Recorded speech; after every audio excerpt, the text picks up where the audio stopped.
Hello, my friends, and welcome to another episode of the Million Pound Mission Podcast. It's your buddy Adam, the PhD, the previously heavy dude, and this is episode number 252, How to Thrive in Your Body, with my friend Cate Stillman. And before we dive into this amazing episode, I want to remind you that this episode is brought to you by my Transformation Reboot program.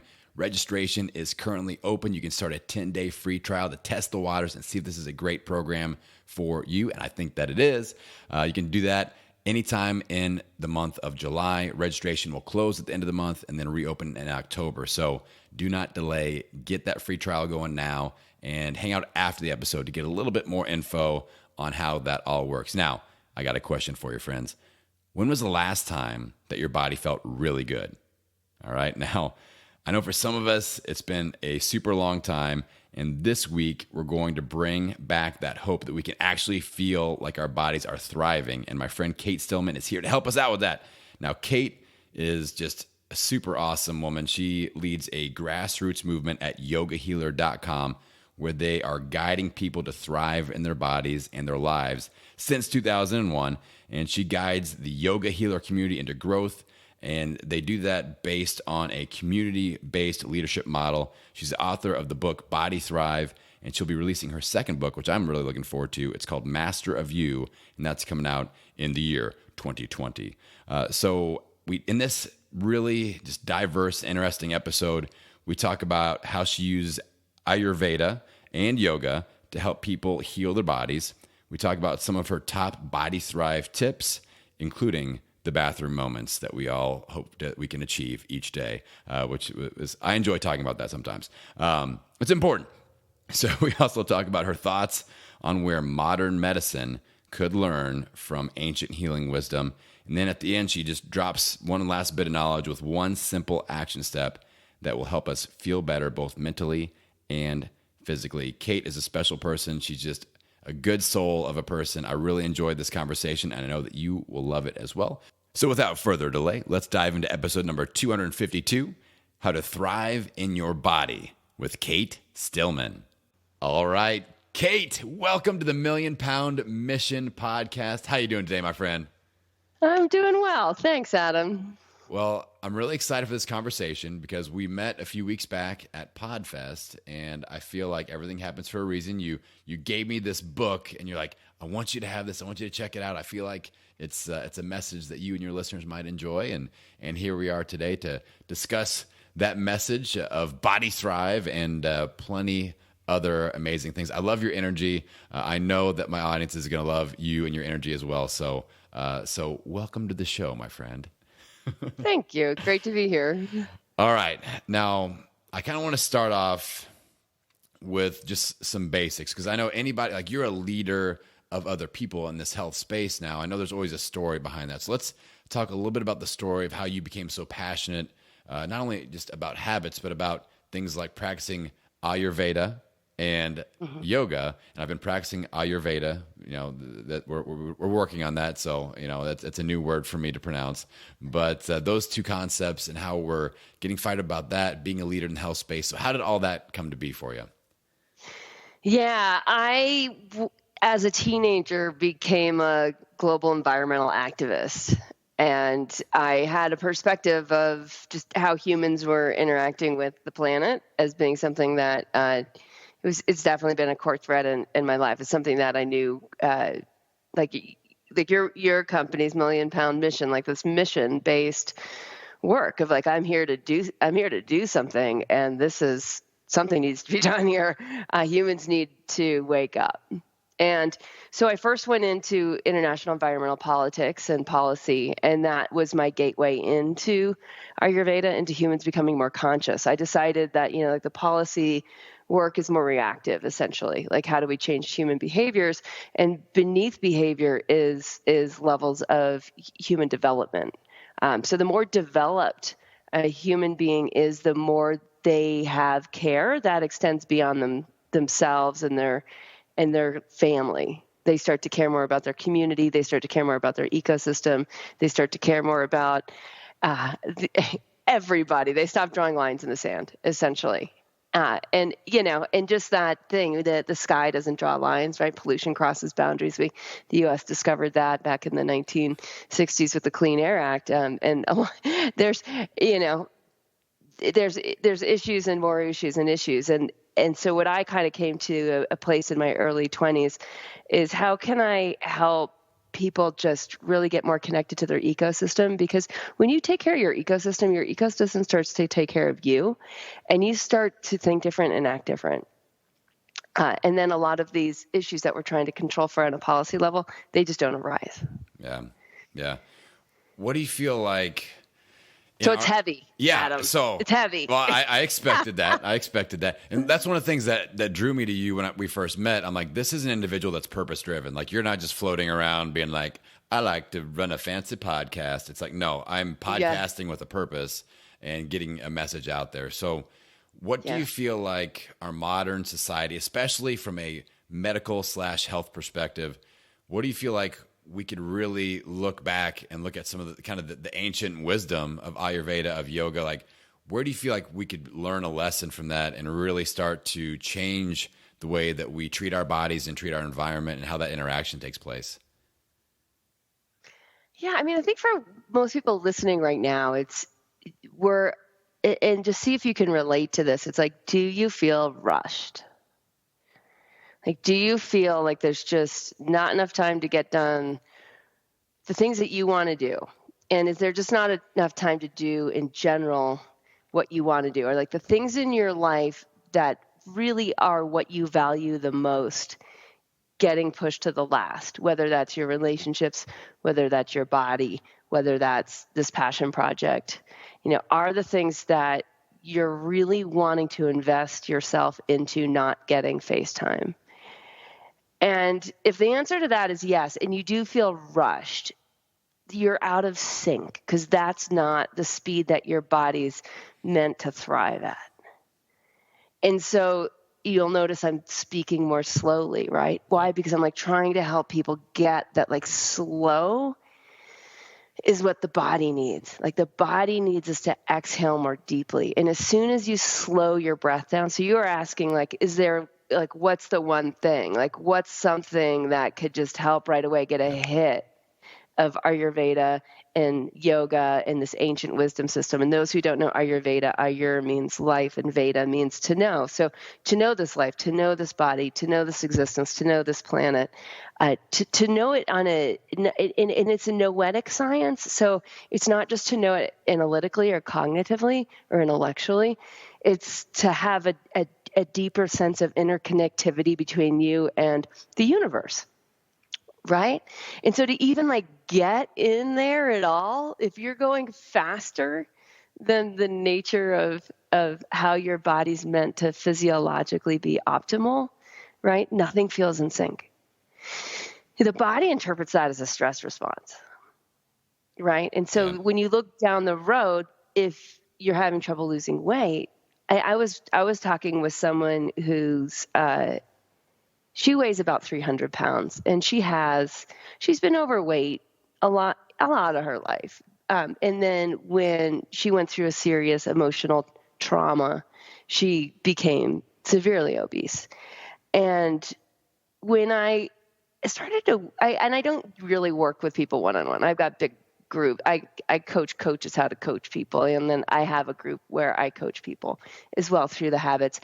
When I started, I was like, she's just a friend. I'm like, I'm curious. I'm just curious if I could help you, because I've helped a lot of people lose over 100 pounds. And I'm always curious about, like, what is it for this person? So Ayurveda is really individualistic. So we always look at the nature of the human, not just the nature of the disease, right? So you could say obesity, that's the nature of the disease.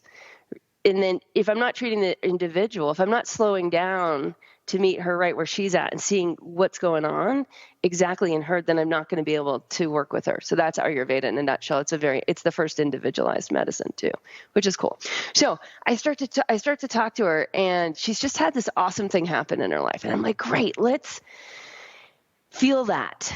Let's just take a moment and feel that and breathe that in. And so I have her plant her feet on the floor.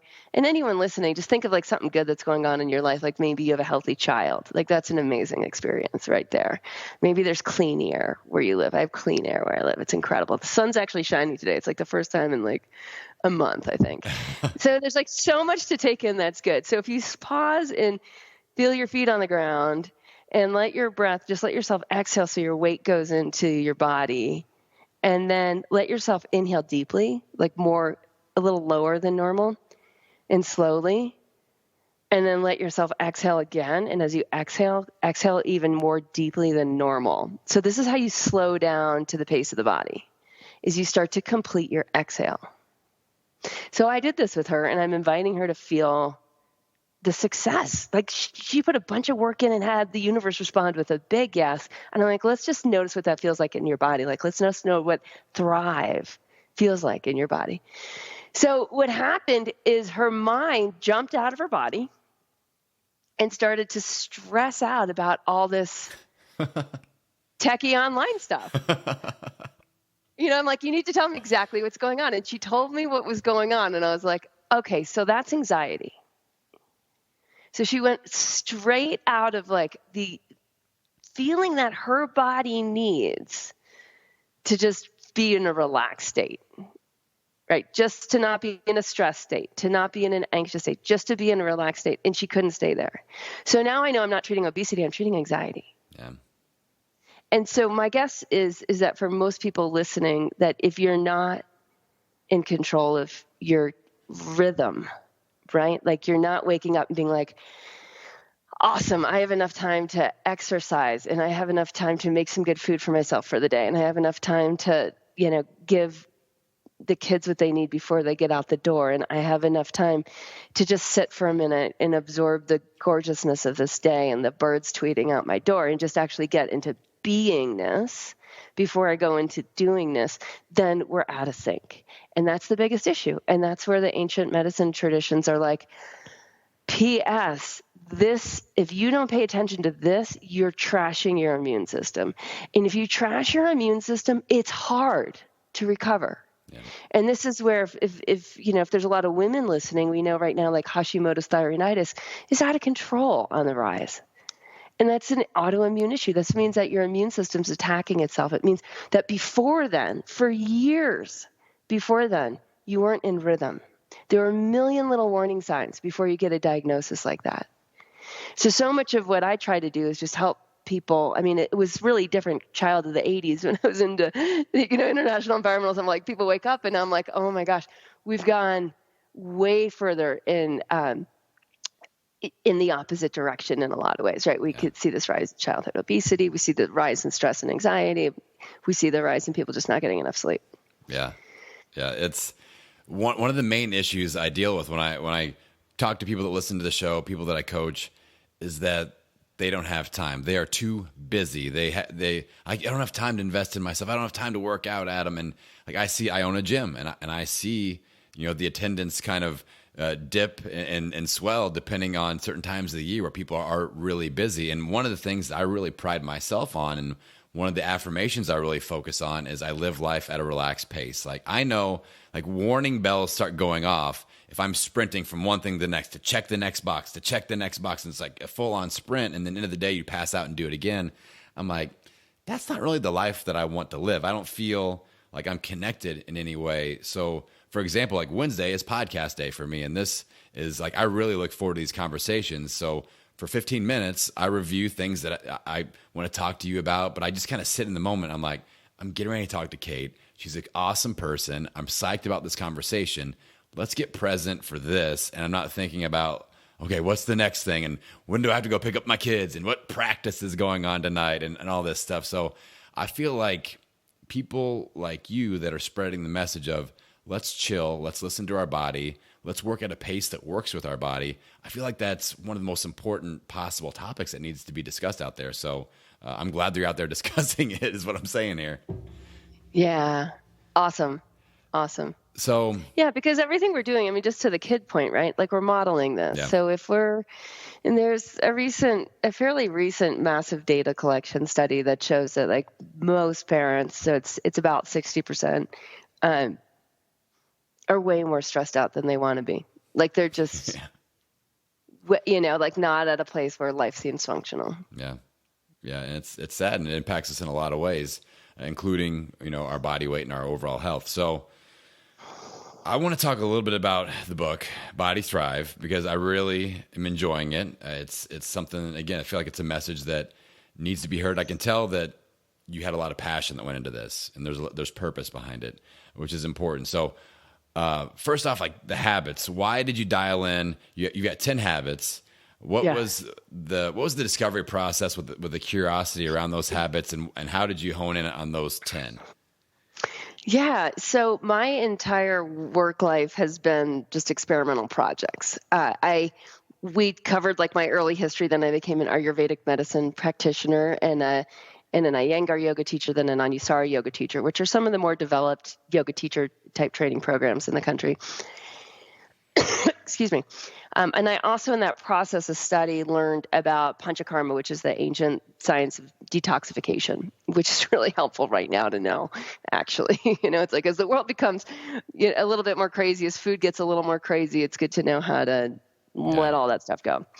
So I emerged with a really solid education, and I started practicing. I mean, I was like, this is what I'm going to do. And I was going back and forth between yoga school and Ayurveda school, and being a cross pollinator between those two communities and those two clienteles is what eventually happened. And in seeing lots of clients as an Ayurvedic medicine practitioner, I saw that if people didn't have what in Ayurveda is called dinacharya, it means dina means day and charya is the wheel, it's the cycle. If they didn't have the daily rhythm, right? It's the daily rhythm, the pulse. Doing these habits at a certain time of day makes for a body that's really, really happy. And if a few of those are off, and and they all matter, but if a few of them are off, things aren't right.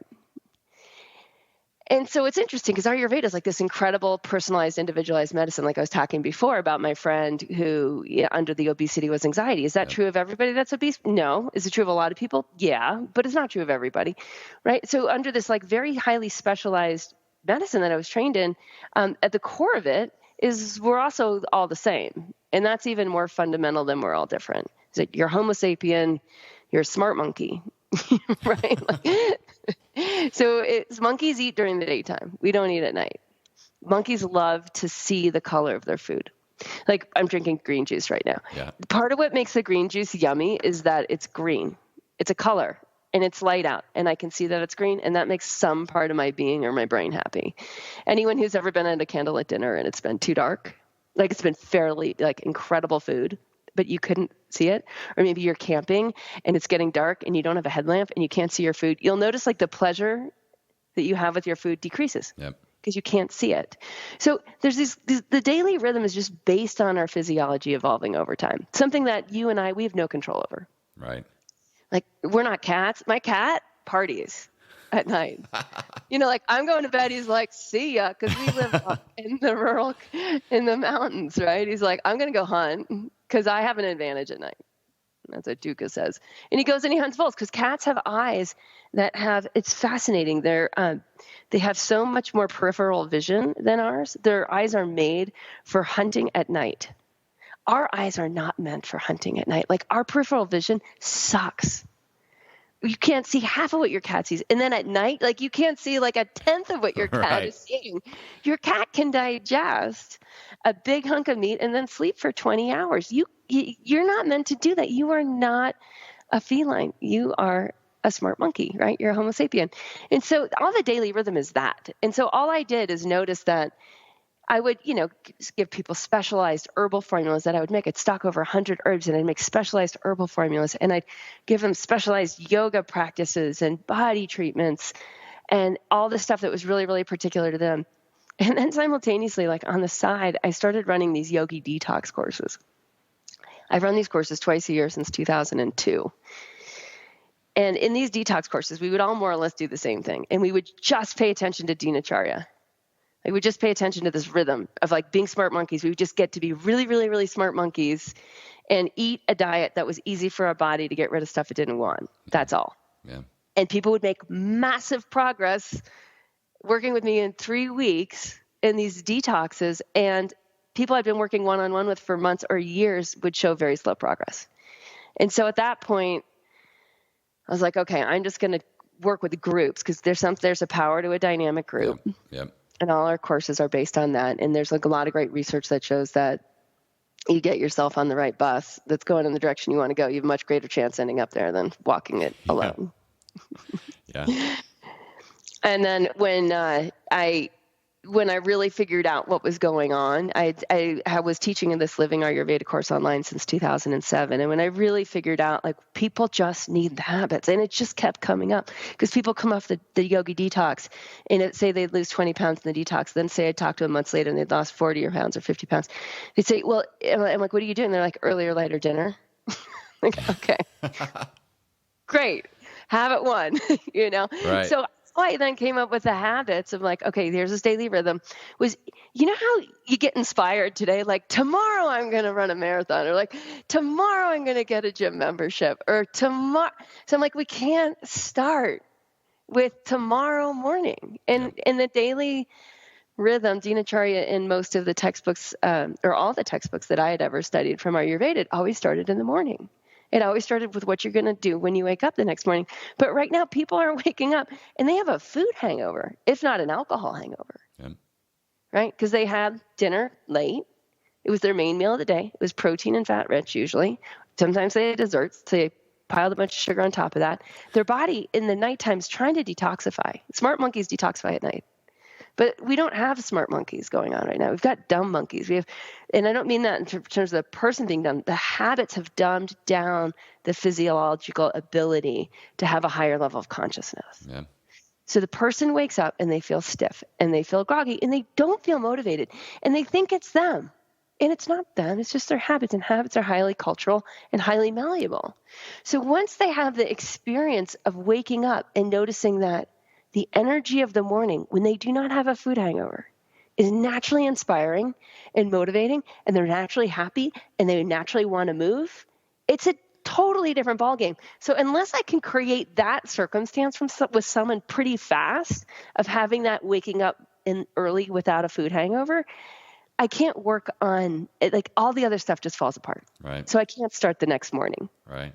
So that's a nice segue right into the habits. I want to dive into a few of these because I think that we can add a lot of value to the audience with some of these key habits that you talk about in the book. So you already mentioned eat dinner earlier. That's something that you notice is it's the first one. It's a key thing. I've had so many guests bring this up where I'm hoping we're kind of cracking through finally, where people are realizing, okay, this is a thing I need to look at. So define eating dinner early. It's really, like you said, it's preventing that digestion, that food hangover for the morning, so we get the process going a little bit earlier. What are some like concrete details as far as, like, a lot of people will ask, how many hours should I have between when I go to bed and my last meal? So something like that.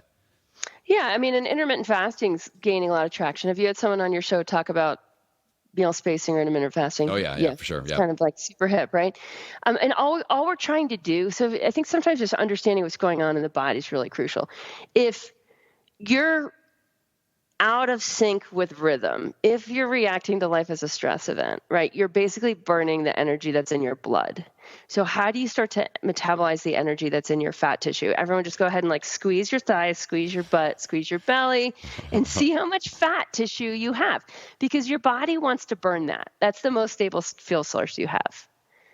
Right? It's way more stable than the stuff that you're putting in your mouth and putting into your blood. So if you're putting food into your mouth to get energy, instead of relying on your fat tissue to get energy, you're not running on the right fuel source. So important to run. People that run on fat, who allow at least 13 hours between dinner and breakfast, that's enough to start to jumpstart a fat metabolism. Anyone who's not meal spacing or taking at least 4 to 6 hour breaks between meals of water only, you're not running on fat. So your body's going to not just store fat, but it's going to become a toxic waste dump of fat. So the fat itself stores toxicity. The only way that fat will release that toxicity is if it's burned as energy. And if you're never burning your fat as energy, it's not going to work. So if you're eating dinner at, 8:00 at night, or that's the last time you pop something into your mouth, and then at 7 a.m, you're adding cream to your coffee, right? Like you have 4 plus 7, you have an 11-hour fast time, not long enough. Yeah. So you're aiming for 13 hours. You said it is kind of the golden ticket. 13 to 16. Okay. Like a lot of people that are on the Smart Monkey program, which is not branded. We just call it Body Thrive. Body Thrive for smart monkeys. A lot of people start with that, and then eventually after a year or two, like we're not in a rush. Also, that's like another big thing. Like everyone's already rushing. Like we decide to not rush, and we're like, my program's a year in there because I find it takes at least a year for people to automate their habits, like to get the good habits into a place where they're not making decisions about it. They're not making decisions about fasting times. They're not making decisions about my exercise. They're just in it. So how do you get there it really depends where you're starting. And it depends so much on are you it's an Ayurveda, because if you're a Pitta type, meaning like you have really strong drive. Pitta's fire. Yeah. If you're a person that you have really strong drive, just go cold turkey and do it. Just get it over with. Like stop the drama. Be done eating dinner by 6. Yeah. Break your fast at 8 a.m. Like it's done, right? Just make the decision and do it. And then there's the other body types, like the Vata types who you need to do it with a friend, right? Like find a friend, or you might need to shift your household, and you might need to get other people on board and have more of a support system around you to do it, because you're less of a fire-driven person and you're more like, going with the wind. And for someone who's more windy like that, who's, you're really flexible, adaptable, spontaneous, the rhythm itself at first is going to feel like a little tight box to put yourself in, or at first it might just feel fun and exciting because it's new, and then it'll feel like, oh my gosh, I'm supposed to keep doing this. Yeah. But the rhythm itself will help you do bigger things in your life. And then for someone who's just, there's a lot of people out there that are just eating really late, and in the 15-minute increments is Kaizen of just how do you do small continuous improvements. So each week aiming to bring dinner back 15 minutes, that can help. And again, you just want to start to feel the benefit immediately. So if you're overeating at night and you feel groggy in the morning, you just got to ask yourself, like, how long are you going to play that game? Yeah. At what point are you going to say, maybe I'll skip dinner and see what I feel like tomorrow? Just run a one-day experiment. Maybe I'll be done eating by, 5 p.m. and just see what that's like. See, is she right? And not me, right? Is Ayurveda right? Is this whole ancient wisdom system behind yoga right? Like, do I feel better in the morning? Yeah. And if the answer is yes, then start to adjust your lifestyle and your habits. And there's lots of tips in the books how to habit evolve. Hey guys, just a really quick break in the action. I hope you're enjoying this episode so far. This is just a very quick reminder that my Transformation Reboot Program registration is currently open, and you can start your free 10-day trial anytime between now and the end of July. Now, once registration closes, you won't be able to get in until October. So do not delay. Start your free trial today. Head on over to millionpoundmission.com. Now, let's get back to the episode. When I talk to people, like we talked about earlier, the people that are so busy, I don't have time for all this and all that and all the excuses that we all have. Yeah. I try to create like a check down list of, okay, how's our sleep? How's our nutrition? How's our fitness? And like, if you only have time, I'm like, if you have an extra hour, where are we going to put that? I always recommend sleep. I'm like, okay, sleep is, if we aren't getting enough sleep, then we make bad decisions. We get cranky, we get hangry, all that happens. And that's one of your tips in the book is to go to bed earlier. So let's talk about that a little bit, because I love to force this point home because, man, I feel like it's really, really important. Yeah. Yeah. And I know you've got kids and I've got a kid, and it's interesting because what we're seeing overall is like kids are having trouble sleeping. Kids are going to bed too late. We've got teenagers now that are sleep deprived. That's linked to obesity too. You got to realize that like you got to have sustainable body rhythms. So in Ayurveda, there's a belief that like any sleep you get before midnight's worth double. You can 2x the benefits of that. It's a really important concept to get. So it's not just the number of hours that you're sleeping, just like it's not just the number of calories that you're eating. And from an Ayurvedic perspective, being a smart monkey is acting like a monkey. So if monkeys eat during the day and they sleep during the night, you can't be going to bed at 1 and waking up at 9 or 10 and being like, I'm good, I got my 8 hours. It's not the same 8 hours. And you're not going to wake up with the clarity of mind that's possible for early risers. And there's great studies of this too. There's also studies that show that people that night owls make more mistakes. They don't know they do, though. So they believe themselves to be as confident as other people. So it's tricky that way. Yeah. And they also have a harder time with obesity. Really good to know, right? Like, oh, that's what being a night owl. So having an identity, and a lot of the work that we do is we help people shift their identity.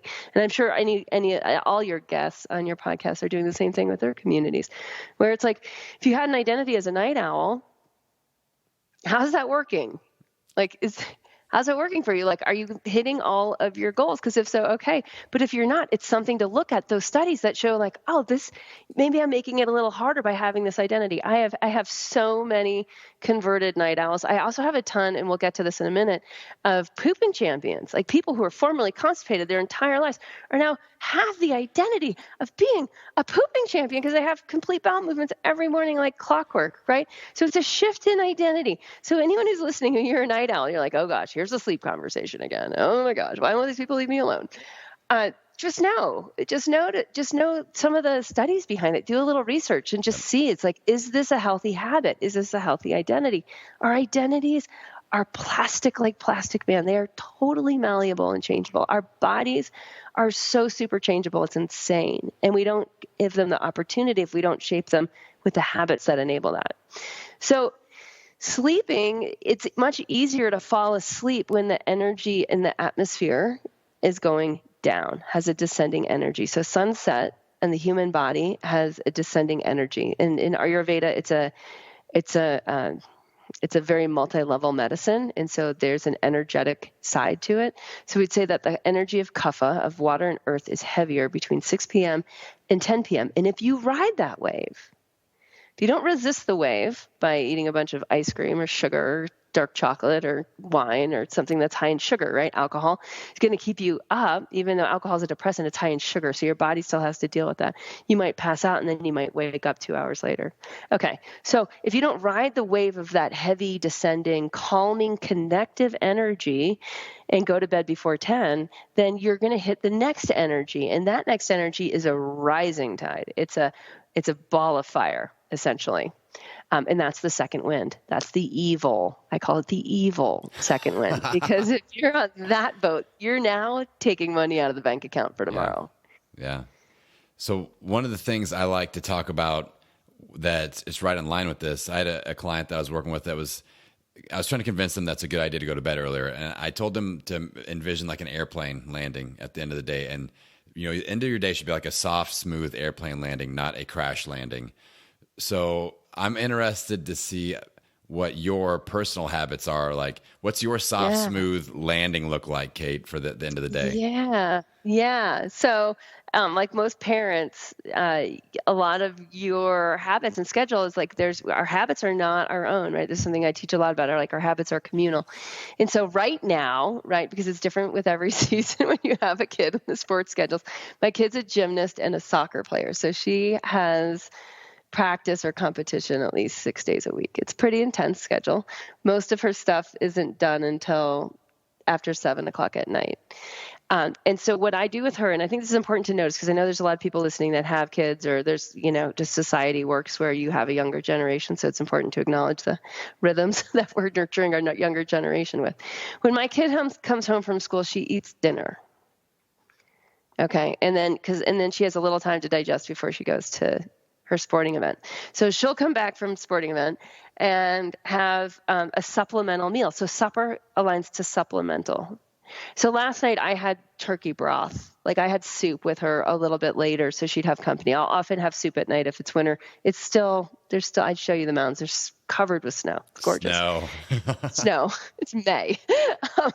So in any case, we just eat seasonally, right? If it was summer, I'd have a lighter salad or something like that. And then we're just winding down. So for her, she and I are reading a book together. So we get on the couch. She's 11 and we're reading this book together. So we either trade who's reading or I'll read a lot of it so she can just really relax and unwind and unplug. And then we go and cuddle in her bed. And she tells me her deepest, darkest secrets because she's 11. It's awesome. I know these days are numbered. And then I tuck her in, and then I go and do my own body stuff. I might do a little bit of reading, and then I turn my lights out. We go to bed. We're generally lights out is really pretty early in our house, so it's like between 9 and 9:30. It's done. Everything's done. And it didn't used to be that way. Like I have a Yogahealer's a company. I'm a CEO. I have 10 people working for me. I just finished writing my second book. Like life's full and insane. And there's, my old way of doing it I would stay up. Yeah. I'd get that second wind and I'd push through it and Yeah, I feel like that's an important skill, though, to acquire, whether you're an entrepreneur, CEO, or somebody that works for somebody else. Like, I feel really strongly that if we don't take control of our schedule, our schedule will fill up on its own. Everybody else has no problem filling our schedule with to-dos Right.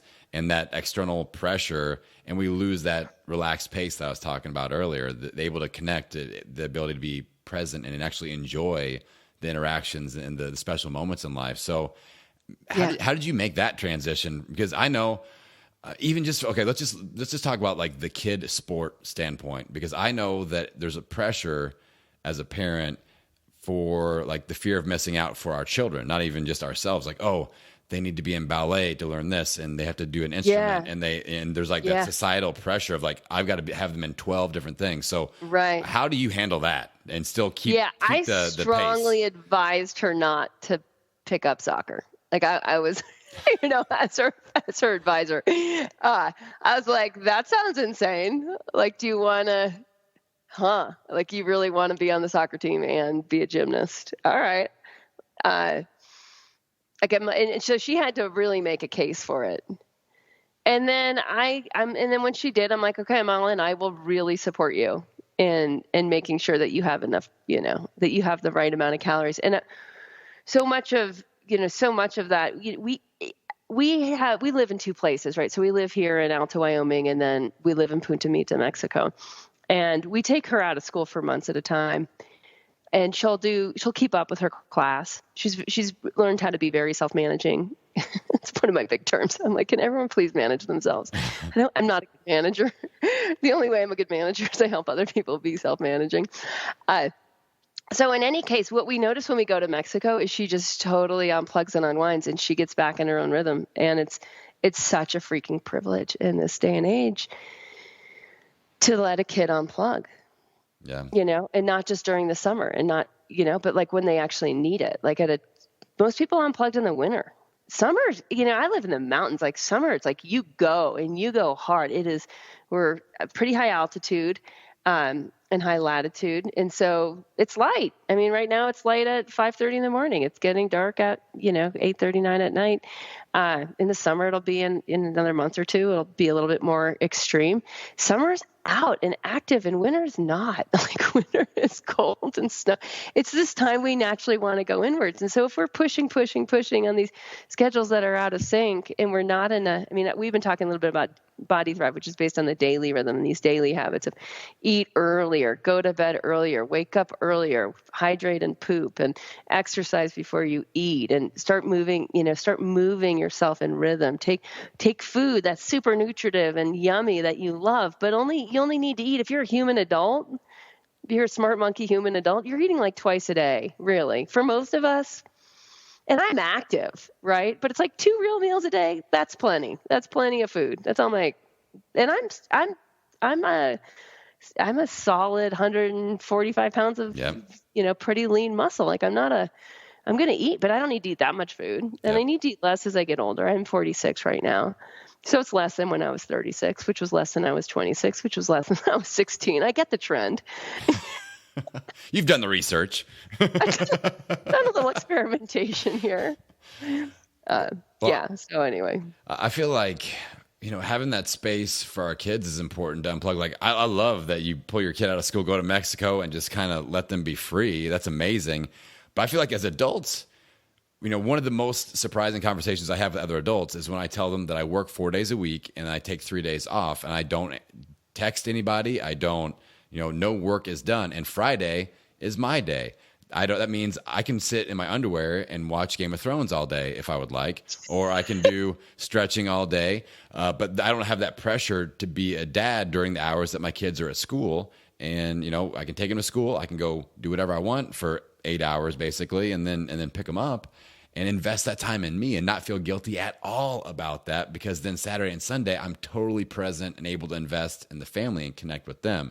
And people are like, mind blown. How do you do this? How do you run a business? How do you do podcasting and all this? So, just challenging adults to think a little bit differently in this and fill up our cup a little bit. I think that's so important. Absolutely. Yeah. And it's such a great point that you don't need to leave home. Like there's no need to. Often people think they need to make these huge, grand, sweeping changes, but it's often when we notice this all the time, when people start to just live by these habits, and these habits, they're universal habits. So they're not particular to yoga and Ayurveda. Like you can find these habits in any of the ancient wisdom traditions, essentially, right? Like people were like, if you're smart, at night, you'll find these things are the best things for humans to do. Yes. In the morning, you'll find these things are the best things for humans. Like no one wants to carry poop in their body throughout the whole day. You'll notice it affects your appetite. It changes your cravings, And the other thing is we used to live so close to the earth that we were naturally in these seasonal rhythms, and it's a blessing, right? Like I love my modern house. I love my running water. I love my heat. It's like, it's a blessing, but we need to not allow that to overpower the rhythm of nature and how that aligns our physiology into balance. And then once we get that, it's like, oh, Friday's is my day of play. Great. Yep. Right. And you naturally find like, I'm going to make that happen because I get a massive return on investment when I invest in me. Yep. Now, you've mentioned pooping a couple of times, and I cannot let you escape this interview without talking about becoming a pooping champ. I'm leaning towards that as an episode title also, just to really draw people in. Yes. So we better sell this hard. So becoming a pooping champ, that was one of my favorite parts of the book. Just because I feel like this, like elimination and detoxification and having that routine, like I'll talk to people, Cate, it blows my mind. They come to me after 7 days of not pooping. I'm like, okay, this conversation should have happened 7 days ago. I'm like, are you trying to go for a record? Are you going to get a trophy for something? Like, this is insane. Like you need to talk to me way before this happened. Let's talk about becoming a pooping champ. Yeah. So, we all have our patterns. Some people just have grown up constipated. I was one of those people. I had early childhood migraines that were in a lot of ways probably linked to or even earlier childhood constipation. I think one of the things too, I know I'm talking a lot to parents now. It's like you need to know what's going on. You need to look in the pot. You need to see, does it look dry? You need to look at your own poop. Does it look dry? Does it look like a ripe banana? You're aiming for a ripe banana. So once you know what you're aiming for, and those of you who are doing intermittent fasting and you're getting a longer fast time, what'll happen is your ability to completely eliminate in one go will be stronger. So you'll have more of the 12 to 18 inch fecal matter, like where you're emptying what's in your descending colon and in your transverse colon. And when you do that, you get a scintillating effect. What the yogi says, like now there's prana, there's life force energy that's circulating in the colon because it's not full of stuff, it's empty. And if this happens in the time of early morning, you also haven't eaten in a while, and you actually feel you feel like spirit and matter. You have that as a physical experience. Like, I'm spirit and matter. This is really cool. And it's really linked to this very natural, like, wake up, hydrate, and poop.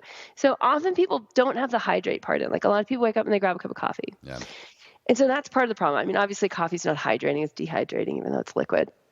So we get people on, I mean, it's funny. Someone posted on one of my Facebook pages, like this picture of like she had two cup glasses. So I don't know how many ounces that is, probably about 64 ounces of water. It has a little bit of lemon on it. And she's like, this is my morning beverage, And she's like, I always do this before I do anything. And she's a coach. So I coach the yoga health coaches how to coach the Body Thrive habits. And so she was talking to her people and it popped up on one of my pages. And I was like, this is great. She's showing exactly how much water she needs to evacuate her bowels. And for different people, it's different.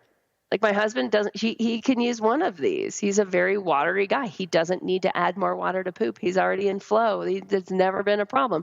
For other people who are really dry, like our hummingbird lighter types, who I referred to as vatas before, our windy types, they might need quite a bit of hot water, and they might need to add more oils to their foods. Their diet might be dry. Often vata types love snacking on dry, salty, crunchy things. And so whenever someone has long-term constipation, you want to find, and there's a lot of tips, you guys, in Body Thrive. You want to find the foods that make you go. You want to get to a point where you're getting normal due to having the right foods in your diet. So for some people's magic foods are like hydrated chia seeds. So just like adding chia to their water. That'll do it because it's a demulcent. It softens the tissue in the colon. For other people, it's having green juice. For other people, it's green smoothies. For other people, it's beets. Beets are, I know for me, like beets are amazing. Cooked beets, much more so than raw. Amazing. And so I've been known, if it's fall or winter, because you'll also notice constipation will have a seasonal cycle. It'll also have a cycle where it kicks up when people travel. It'll kick up during trauma or when any kind of change or disruption, the body's like, oh, change, I'm going to hold on, right? Not going to let go of my poop. So being able to override that with foods that are like, no, we got this. We can still let go. And the funny thing is like change. It's like if you let go of your poop, you're like, I can much more deal with whatever's arising in my new environment. So getting to know your pooping foods is huge. But, again, for some people, the place to start is hot water in the morning. So tea water hot. And I would start with at least 64 ounces, which is a lot. Yeah. And then you might feel water bloated. You might need to go for a little walk as your body gets used to being able to absorb it. I can have at least 70, 80 ounces of water, not get any sort of water bloat. My body's just like, yep, I just needed more water. I live in dry places, and so just getting that, like you said, the mindset around it of like, okay, this is normal. Like you can be normal. We can get your bowels to be normal. It's really exciting, especially for people who've lost hope of that. There's hope. We can help you. There is Adam hope. And I. No, what about the elevated feet thing? Like there's a thing called the squatty potty. That's one of my. I've got this guy that I interviewed named Jay Ferrugia, who is like the most like bro dude, the bald head, the tattoos, and probably my favorite moment in all of the podcasting universe is hearing Jay Ferrugia advertise the squatty potty on his Renegade Radio podcast. It is amazing. I listened to it over and over again because it is so funny. Listen, I'm like, I saw him like, dude, how do you not die laughing talking about the squatty potty? He's talking about like complete elimination, anal curvature, like all this stuff. And I'm like, this is amazing. So if you guys haven't heard Jay talk about that, you need to check out his podcast. You need to go. So let's talk about the squatty potty. What are the benefits here? Yeah, you're just squatting. So, right, we used to squat. Humans used to squat on the earth to poop forever. We're smart monkeys. This is how monkeys do it, right? And so when we became fancy toileted humans, right, we lost the ability to poop. It's such a funny thing, right? We started pooping into water. We created the throne, but the throne isn't anatomically beneficial for pooping. So unless you get your heels up, I'm known to be like in the hotel room and like flip a wastebasket upside down next to the toilet. Just put my feet on that. Or I'll like pull a suitcase in. Be like, I'm going to set myself up right for this because it's such an important part of my day. I mean, if it's one of the habits, and it literally should take less than 30 seconds to do, like you might want to set yourself up right to do it. I couldn't believe Costco started selling 2-for-1 packs of the Squatty Potty. Really? Yeah, they did. It was like over a year ago. It's like hot diggity dog, like these things. I mean, you imagine, I've been teaching this stuff since 2000. People were building these things in their garages because they were like, we've been so ahead of the market for so long. I'm like, the market's catching up. This is unbelievable. I was talking about green smoothies like years before, like the green, like any sort of like green smoothie challenge or trying to get people. Then now my big thing is, and this is part of this whole plant-based diet and connecting with our ecosystems, getting people to actually harvest their thistle and their chickweed and their dandelions and their lamb's quarter because it's super nutrient dense. Like get people back rewild and get wild nutrients back in our systems. Because even if you live in suburbia, chances are there's thistle or dandelion and you don't have to spray it. You can eat it. Yeah, I've got plenty right out my window. We can collect this and harvest it and have at it. So, well, Cate, this time has absolutely flown by. I feel like we'll probably have to do a round 2 at some point because there's so much information that you put out there, and you've got a whole new book coming out. I'm like, oh my God, I haven't even fully absorbed and digested the first one yet. So I'm psyched about that. But let's say that people want to dive a little bit deeper into your universe. What's the best what's kind of the tip of the spear? Because I know you have podcast, website, workshops, trainings, so much stuff. They can even just go, like, one of the things that people have really enjoyed from listening to podcasts that I've been on is just to go to bodythrive.com and to schedule a free body goals session. And you'll talk with Grace, who's one of my coaches, because often people just want to know really directly for them, right? Like what habit should I be working on? Or they want to know more about Ayurveda, and we have a ton of free trainings in that. Or they're a coach and they want to be coaching more stuff of Ayurveda, and we have a lot of free trainings on that.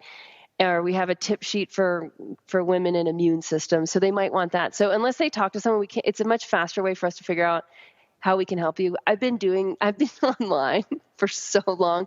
I have so much free content. It's crazy. Yeah. And so it's not that easy to find, unfortunately. Like, you might be able to Google, but unless you know exactly what you're looking for, the best way is to get a free body goal session. But also on bodythrive.com, there's a free chapter of the book, and you can just see if it's something that you're going to want to read. And there's also the free workbook that goes with the book. So anyone who's listening who already has the book, if you don't have the free workbook, we're getting rave reviews on it, which is so cool because Sounds True, the publisher, they took over my workbook and they made it really, really pretty. And they're doing the same thing with the next one with Master of You. Nice. Oh, wait, you'll see it. Boom. There it is. Yeah. And I'm like, I'm so glad to have this company dealing with my handouts. So give us a quick sneak peek preview of Master of You. What's that going to be about? Oh my gosh. Master of You. Here, I'll read you the subtitle. It's so long. This book, I tell you, a 5-point system to synchronize your body, your home, and your time with your ambitions. Yes. It's a Dharma book. It's a book about living a greater purpose and how to really do that on your own terms. And it's also a 5-element journey. So your home is space element, and what kind of vibrations you want in your space is how you design your space, your home. Body is earth element, so a lot of the body rhythm stuff that we just talked about is in there. And then fire is your ambition. So how you see where you want to go. Vision and light are connected, right? So fire generates light, which generates vision.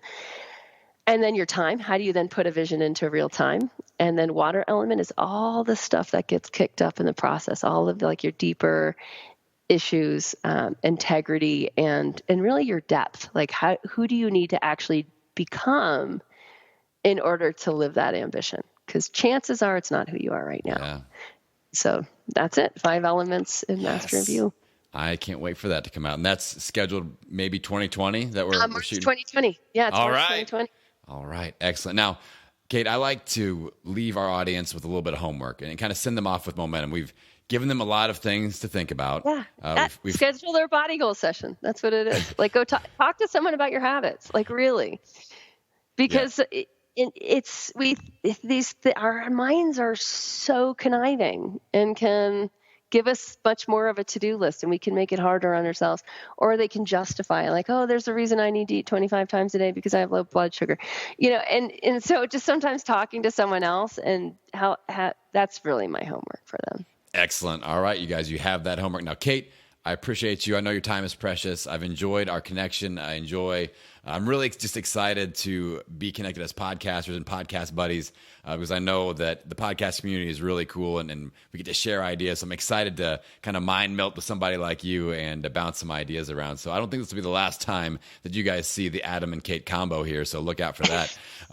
But once again, I just appreciate you, my friend. I appreciate your time here with us today. Thanks, Adam. Thanks for sharing me with your people. Go 1,000,000-pound mission. Go. All right, everybody, you've been inspired. You've got some homework. It's now time to get out there and take action and get out and own it every meal, every workout, every day. I'll see you on the next episode. Hey, thanks for hanging out for the after party. How did you like that Cate Stillman interview? Like I said, just full of wisdom, full of knowledge, and just ready to help at any chance possible. So make sure you check out all her info. It is in the blog. It's in the show notes. Now, Before the episode, I mentioned that right now registration is open for our Transformation Reboot program. And I've based this program off of the 3 things that I see most people missing. I've been in the game for 20 years helping people reclaim control over their health to escape the black hole of fitness doom. And I see people missing 3 main things. It is a sense of community, being able to walk with people on a similar path. The second thing is accountability, having somebody to hold your feet to the fire and support you in a positive way, but also making sure that you're putting in work consistently. And the third thing is a rock solid game plan. I've taken those 3 things, community, accountability, and a rock solid game plan that we can operate from all the time so that we can make the most and maximize our efforts. All right, I know a lot of you are working really hard. We can apply these 3 things and we can work hard together in the right direction. That's what the Transformation Reboot program is all about. So if you've been struggling with that vicious cycle of weight loss, regain, frustration, sadness, loss of hope, this is your ticket out. You can try us out for 10 days for free and decide if this is a good fit for you. Don't delay. Registration is open in July right now. It closes at the end of the month. It won't be open again until October. So jump in now and go to millionpoundmission.com.